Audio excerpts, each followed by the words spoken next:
Well, we've covered war, we've covered economics. What's left? Politics!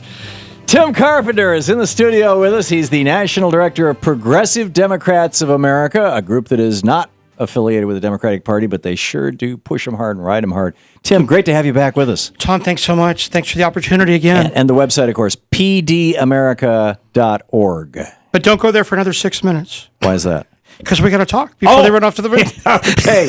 So you guys had a big event today in Capitol Hill.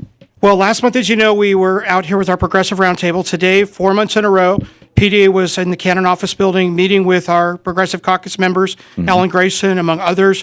As most of the listeners probably know, hopefully by now, tomorrow we get to play offense. The Progressive Caucus has its budget, so today, banging on doors, phones are ringing. Those of you on the West Coast, keep dialing.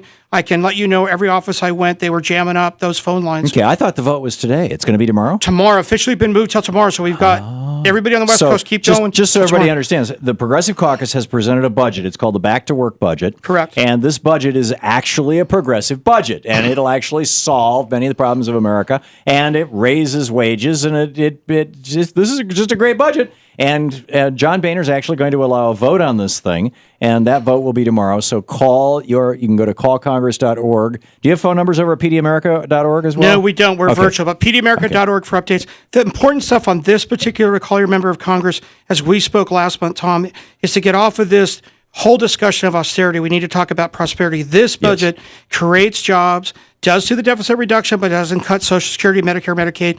Most importantly for us, the talk we've been having is to talk on the revenue side. Finally, we get the Robin Hood tax and the carbon tax. So we get a vote tomorrow on these fundamental issues we've been struggling to get before Congress. And this is a real, what's the old song? What side are you on? Members have to line up and vote. We, PDA, since Monday, is that just yesterday, have been in district offices by the vote tomorrow night. We will visit at 100. Mike Fox, our guy on the phones right now, we're jamming the phone lines. Credo's working. So district offices as well as D.C., this is an opportunity to have your voice heard. This is small d democracy in the real sense. We get a vote on those issues that are important to us. And as you said, it's time to divide the House and see which side they're on. Yeah. So call your member of Congress, especially if they're a Democrat, but even if they're a Republican.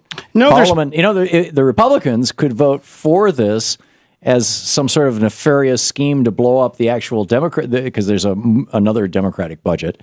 And they might There's the Senate Democrats, right. Right. They might actually help out. Well, it's an interesting time over on the aisle because you find people like Congressmember Walter Jones, who's working today on the 10-year anniversary of the invasion of Iraq, who's talking very much about getting those troops home rapidly and quickly. So there's a lot of Democrat, Republican coming together on these issues, and it's an interesting time.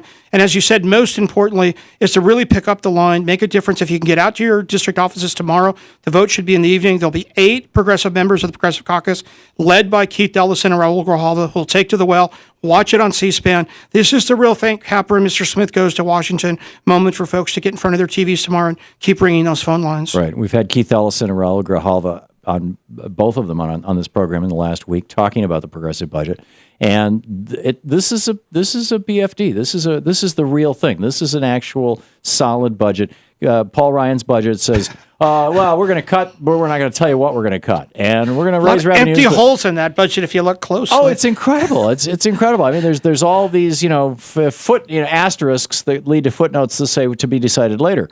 This is not the case with the progressive budget, with the Back to Work budget.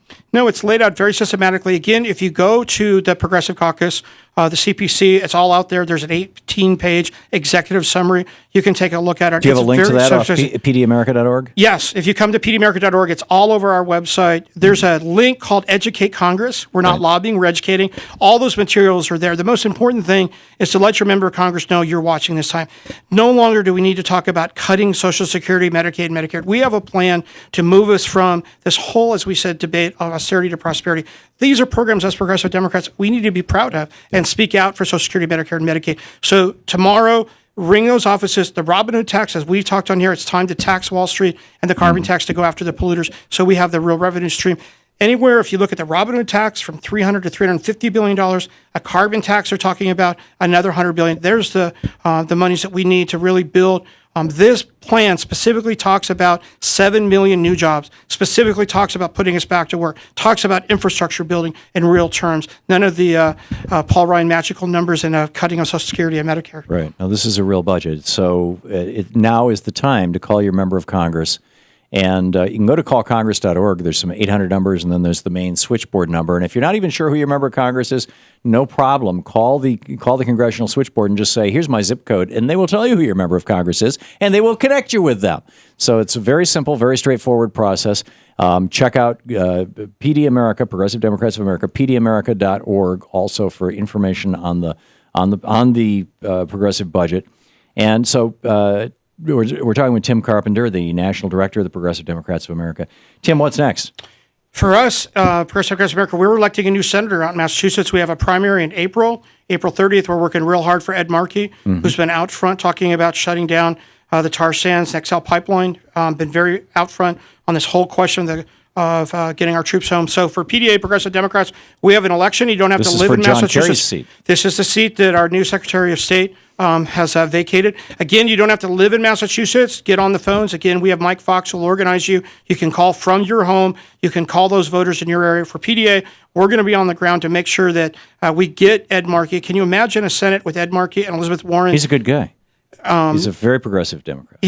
I met him initially when I was a young anti-nuclear activist in the early 80s when we came to Washington, similar as we do today, knocking on doors. And he took his subcommittee at that time in 1982 on nuclear oversight. So we've watched Ed Markey for some time. So to put him in the Senate is very exciting. So I encourage folks, if they haven't already, visit Ed Markey for Senate. I know we're not supposed to talk about races, but at the PDA website, be a part of that. That'll be a very important race coming up. And then we'll be back in D.C.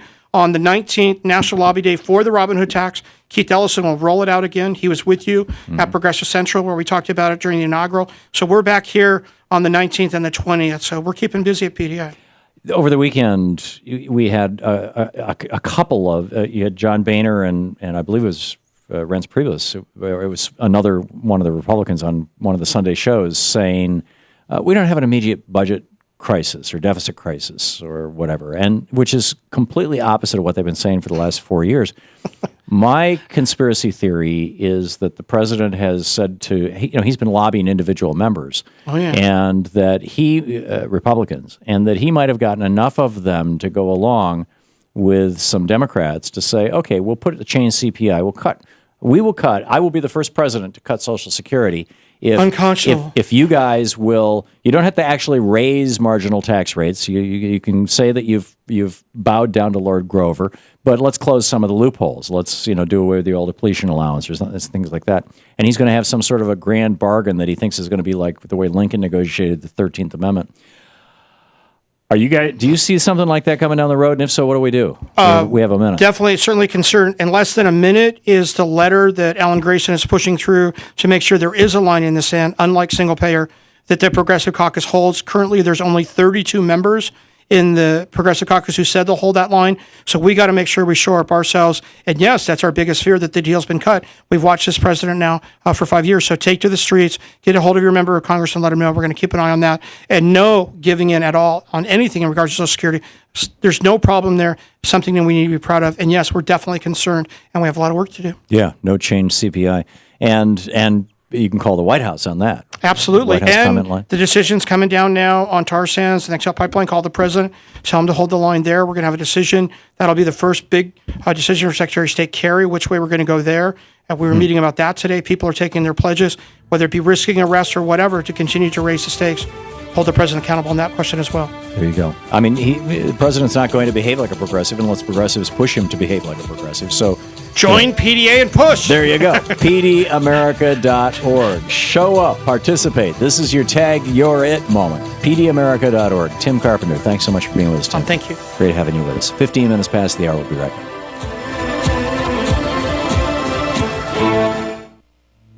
This is the Thom Hartmann Program.